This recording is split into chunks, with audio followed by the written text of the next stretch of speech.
Historia de la filosofía, por Giovanni Fornero, volumen 4, 50, parte octava. La filosofía contemporánea, tomo 1, capítulo 3. Filosofía y teología de Tillich a los teóricos de la muerte de Dios. 914. Tillich, Dios como respuesta a las preguntas del hombre. El principio de correlación y el esquema pregunta-respuesta representan el perno arquitectónico de System Theology de todas las obras de Tillich. La suma de Tillich consta de 3 volúmenes. El primero está dividido en 2 partes, que tratan respectivamente de la razón y de la revelación, del ser y de Dios. El segundo toma en examen el hombre y a Cristo. El tercero está dividido también en 2 secciones, que analizan la vida y el espíritu, la historia y el reino de Dios. Como se puede notar, Tillich procede siempre dicotómicamente, puesto que por un lado se sitúa en el ángulo de la pregunta del hombre y del otro en el punto de vista de la respuesta de Dios, dejando entender desde el principio que la respuesta al problema de la razón es la revelación, al problema del ser Dios, al problema del hombre Cristo, al problema de la vida el espíritu, al problema de la historia el reino de Dios. Por cuanto se refiere a la polaridad razón-revelación, Tillich demuestra cómo el primer término, participando de la alienación global del hombre, acaba por quedar atrapado en una serie de conflictos insolubles entre autonomía y heteronomía, absolutismo y relativismo, formalismo y emotivismo, que la condenan a la impotencia. Además, el examen de la razón coloca en primer lugar un dilema de base, consistente en el hecho de que el conocimiento verificable es cierto, pero incapaz de aferrar al hombre en sus raíces, mientras que la comprensión profunda del hombre no puede ser sometida a una total verificación. De ahí, la desesperanza de la verdad o la acogida de la revelación. En efecto, según Tillich, solo el logos divino es capaz de ofrecernos la clave para resolver los conflictos del logos humano. Esto significa que la revelación no es, barthianamente, lo opuesto de la razón, sino la profundidad misma de la razón, en cuanto aquella se erige como respuesta adecuada a las máximas cuestiones del intelecto, según el teorema típico del correlacionismo. La razón es el presupuesto de la fe, y la fe es el cumplimiento de la razón. No hay ningún conflicto entre la naturaleza de la fe y la naturaleza de la razón. Se compenetran.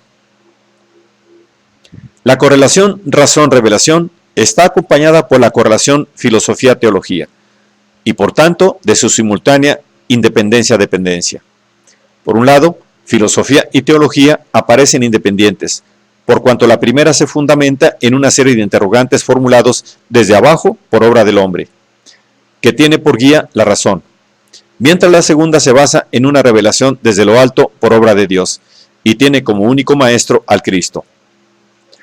Por otro lado, resultan interdependientes por cuanto las preguntas insolubles de la filosofía remiten a las respuestas reveladas de la teología y estas últimas vienen al encuentro de las primeras, configurándose en efecto como respuestas adecuadas a todos aquellos interrogantes sobre el ser y la existencia que el hombre, sobre la base de la razón, ya se ha planteado por su propia cuenta, aunque no pudiendo resolverlos con sus simples fuerzas. Tillich, en armonía con la tradición protestante, no considera válidas ni las pruebas de la existencia de Dios ni los intentos metafísicos de la filosofía clásica. En virtud de esta correlación, la teología, según nuestro autor, debe siempre hospedar en sí un momento firmemente filosófico, consistente en asumir plenamente la condición humana y sus preguntas naturales, como si nunca hubiera recibido ninguna respuesta reveladora, para después mostrar cómo la respuesta satisfactoria a ellas se encuentra únicamente en la revelación. La riqueza filosófica de la teología, entendida a la manera de Tillich, consistirá por lo tanto en el doble intento, que en realidad es uno solo, de mostrar, por un lado, cómo los datos de la condición humana encuentran una respuesta conveniente exclusivamente en la fe, y por otro lado, cómo las verdades bíblicas y cristianas, más allá del lenguaje arcaico en que se expresan, reflejan de lleno la condición humana. Por ejemplo, escribe Tillich, palabras como pecado y gracia hoy parecen haberse vuelto extrañas y poco elocuentes, y a pesar de ello, no hay sustituciones para palabras como pecado y gracia, Pero hay un camino para redescubrir su significado, el mismo que nos lleva a la profundidad de nuestra existencia de hombres. En aquella profundidad, estas palabras fueron concebidas. Allí obtuvieron su fuerza en el curso de los siglos. Allí deberán ser encontradas en cada generación y por cada uno de nosotros.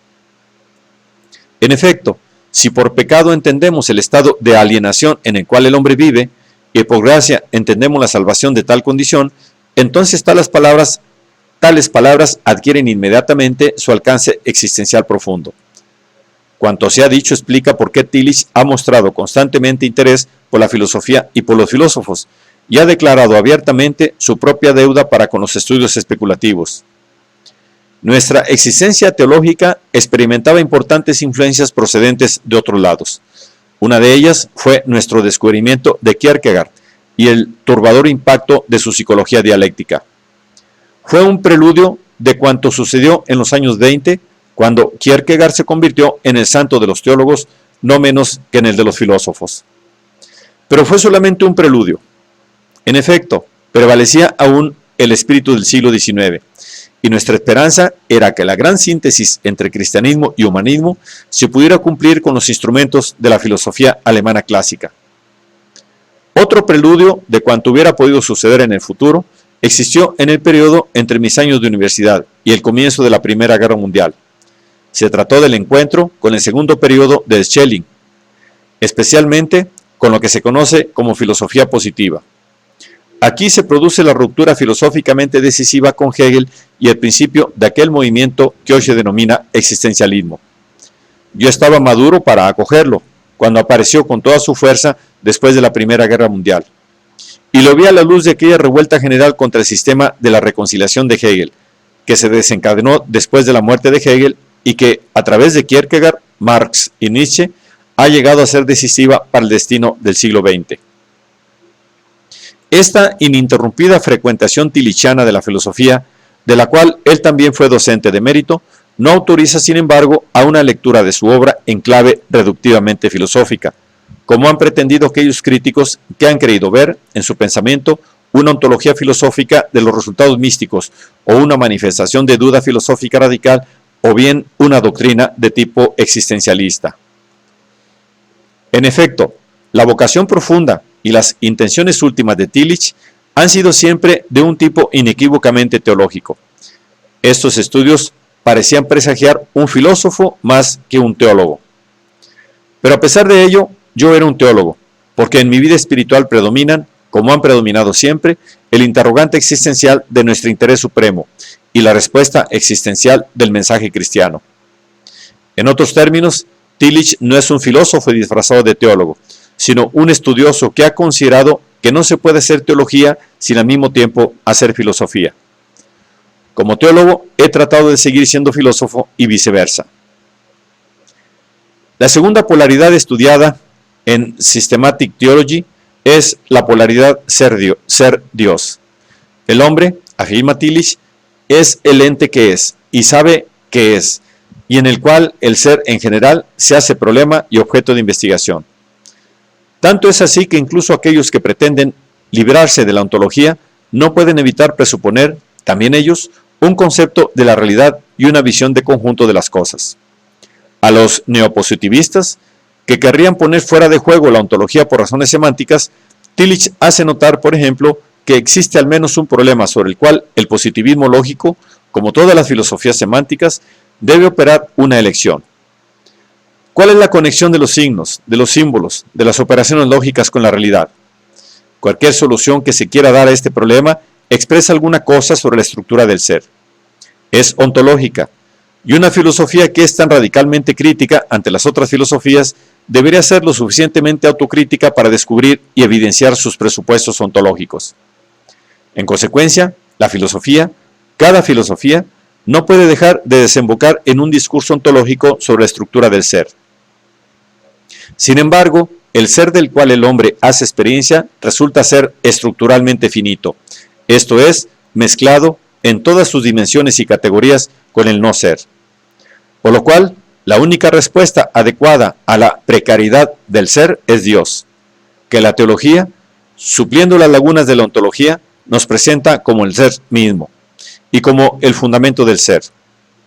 En esta noción, que Tillich considera más conforme a la mentalidad actual y a su predilección por la metáfora de la profundidad respecto a la de la altura, subyace una doble polémica.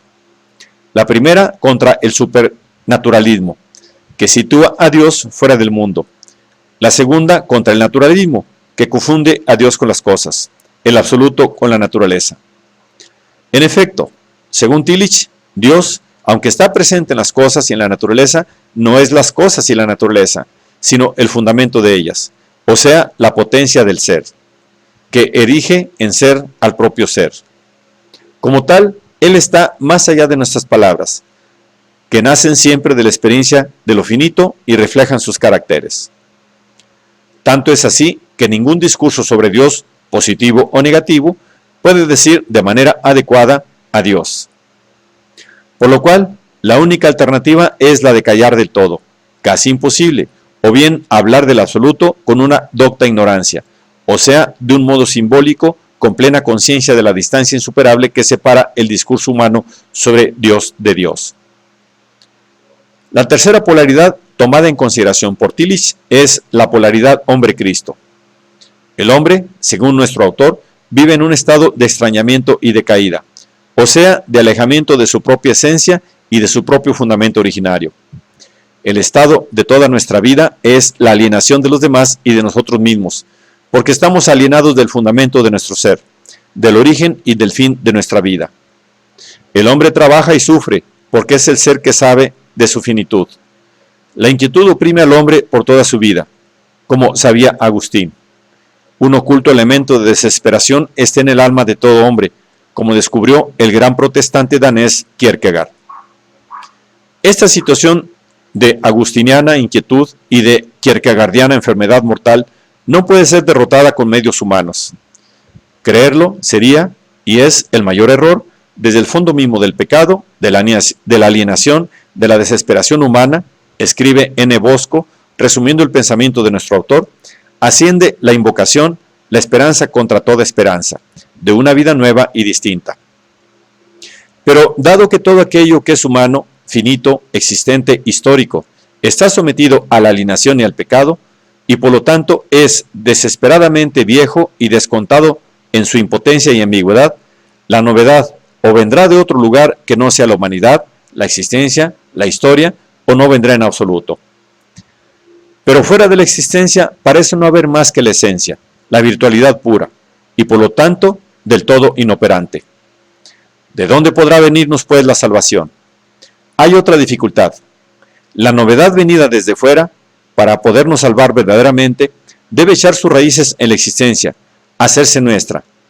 Pero en tal caso, ¿no se convertirá ella misma en presa de la alienación y por tanto incapaz de salvarse a sí misma y a nosotros? Según Tillich, el único modo de superar la dificultad es postular un ser esencial que en las condiciones de la existencia supera la distancia entre esencia y existencia, o sea, una existencia finita pero no alienada. En efecto, esta última, en cuanto existente, diferirá de toda esencia concebible. En cuanto finita, pero no alienada, diferirá de todo existente conocido. Difiriendo de todo aquello que podemos pensar o conocer, será, en efecto, novedad absoluta y sin precedentes. Difiriendo de todo aquello que podemos pensar o conocer, será, en efecto, novedad absoluta y sin precedentes. Inimaginable, pero no incomprensible, paradoja. Y sus signos distintivos serán opuestos a los de la alienación y a los del pecado. Perfecta adecuación de la existencia a la esencia. Perfecto equilibrio entre los polos de la estructura ontológica. Completa falta de impiedad de ibris, de concupiscencia, o sea, perfecta aceptación de la propia finitud y en consecuencia ausencia total de ambigüedad. Perfecta transferencia al fundamento del ser, perfecta santidad. Pero, ¿se puede creer razonablemente que una existencia tal se haya producido o podrá producirse alguna vez? ¿Conocemos por ventura a alguien que responda a la descripción? La respuesta de Tillich es que nosotros conocemos realmente una existencia semejante, una sola, aquella que los evangelios nos describen como la existencia de Jesús de Nazaret, llamado el Cristo. Existencia que para nuestro autor es la de un nuevo ser, que rescata la existencia de la alienación y de la enfermedad mortal que la acecha, enunciando una nueva creación. En el tercer y último volumen de la Systematic Theology, Tillich elabora una teología de la cultura, de la iglesia y de la historia, mostrando cómo el hombre vive ya proféticamente en el finito y en el tiempo, y por lo tanto de un modo inevitablemente imperfecto y fragmentario, estando la vida señalada por la ambigüedad, la salvación aportada por Cristo. Concentrándose en la polaridad vida-espíritu, Tillich enseña cómo la vida, considerada en sus niveles propiamente humanos de moralidad, cultura y religión, está informada y potenciada por una presencia espiritual, el Espíritu Santo, que la vivifica perennemente. Tratando en fin de la polaridad historia-reino de Dios, Tillich sostiene que los hechos históricos adquieren un rostro y un significado solo a partir de la revelación y a través del símbolo del reino de Dios. Este último, por un lado, es histórico, por otro, superhistórico. En cuanto histórico, participa del devenir de historia. En cuanto superhistórico, disuelve sus ambigüedades e imperfecciones. Más que en la iglesia, el reino de Dios encuentra su actuación mundana en la comunidad espiritual, concebida como comunidad del nuevo ser. Obviamente, mientras en el Cristo el nuevo ser es perfecto y total, en la comunidad espiritual a la cual pertenecen potencialmente todos los hombres, el nuevo ser es aún fragmentario.